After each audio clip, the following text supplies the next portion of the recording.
Molly. And is that the right thing to do? Is the raison d'etre of that second child to save the life of the first, and not for its own sake? I'll use the old-fashioned remedy. The Nash's embryo would earn its right to life by having the trait needed to save Molly. It's hard to think of a better reason for selection, but it raises the fears of genetic manipulation. Where might it lead?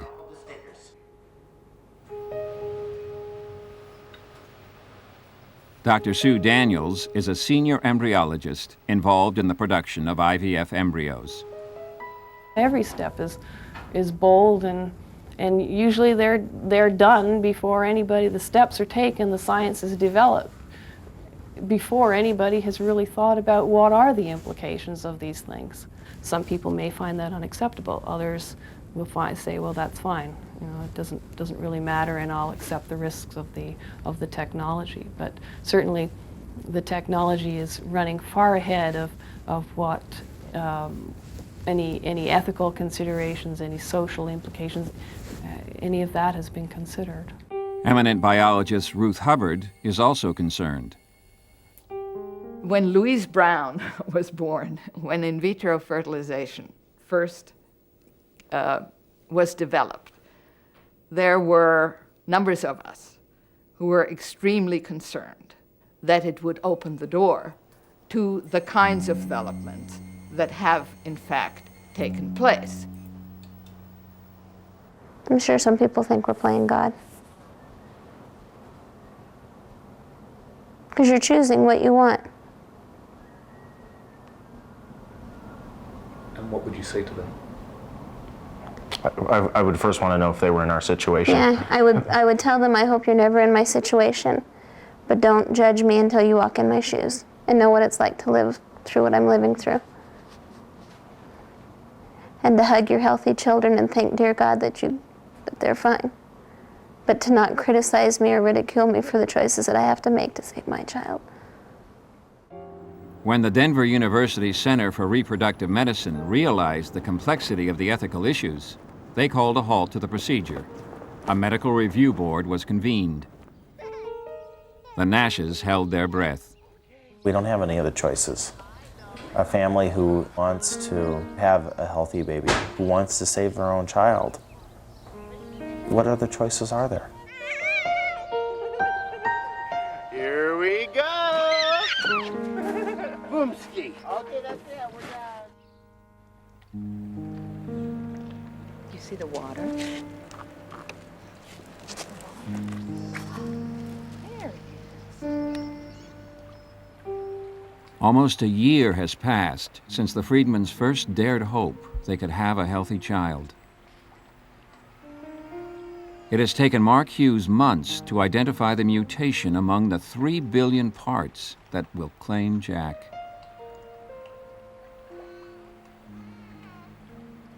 Tomorrow, the family travels to Washington.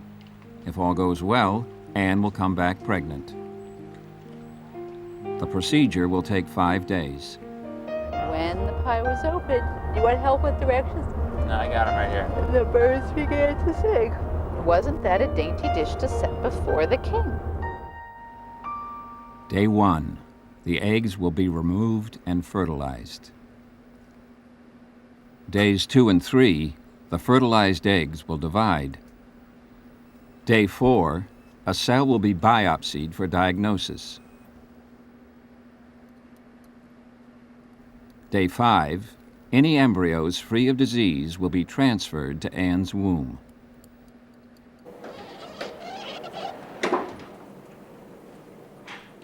It is day 1. Anne is in egg retrieval.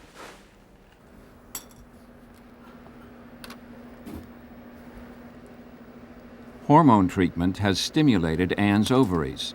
The embryologist expects 15 eggs. There's nothing in here. Do me a favor, go in there and ask them how that suction machine is working. I'm not getting any cells.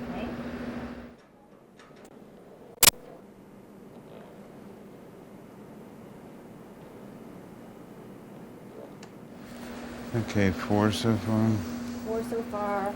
We still have endometrioma to look at. What was the status on these early ones? Because it looked like dead follicles, no cells at all. Very few. The ones we got were extremely small, dark. Unusual. At the final count, there were only 5 eggs, and 2 were very small.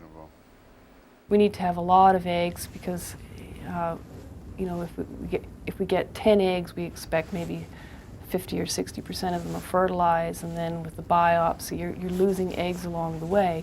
And to get the maximum pregnancy rate, you want to be able to transfer about 3 embryos. When you've got 3 eggs, the likelihood of that, getting 3 eggs to fertilize, to be able to biopsy them successfully, to get them to be unaffected, and then to be able to transfer 3 good embryos is quite unlikely. Al has heard about the low egg count.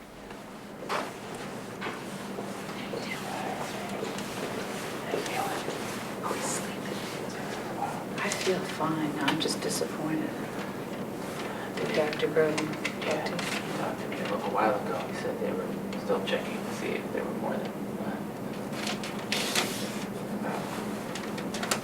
No, I think they'd given up looking by the time they talked to me.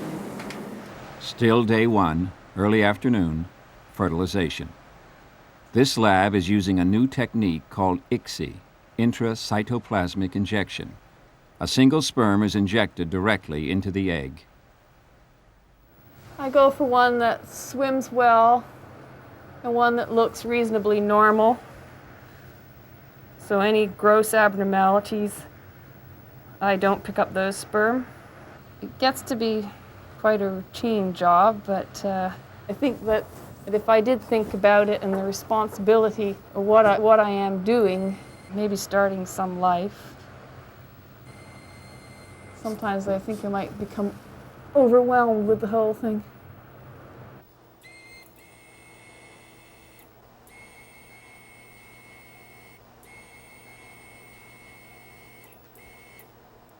Two of Anne's eggs fertilize and divide. The third dies.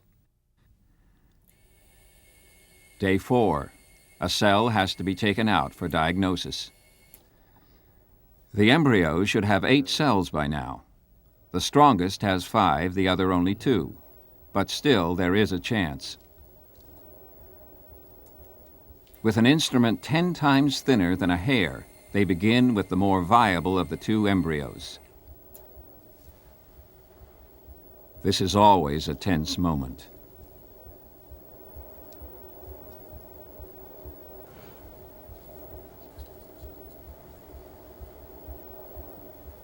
The cell bursts. The nucleus is lost. Another cell must be removed.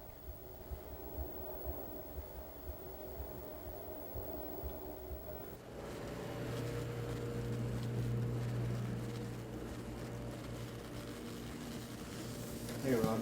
Hi, Mark. How'd it go? Well, we had a difficult morning. We've got 2 embryos biopsied, but only one of sufficient quality for transfer, and the other one simply for assay evaluation. So, all right. Well, we'll get a molecular analysis here, and then we'll see what we have in the morning. While the scientists worked through the night on the genetic diagnosis, Jack was rushed to the hospital with severe breathing difficulties. There were 7 or 8 people around his bed when he first got up here. The doctor told us at that time when he was first here that he had about a little better than 50-50 chance of surviving. There was a possibility that he had pneumonia.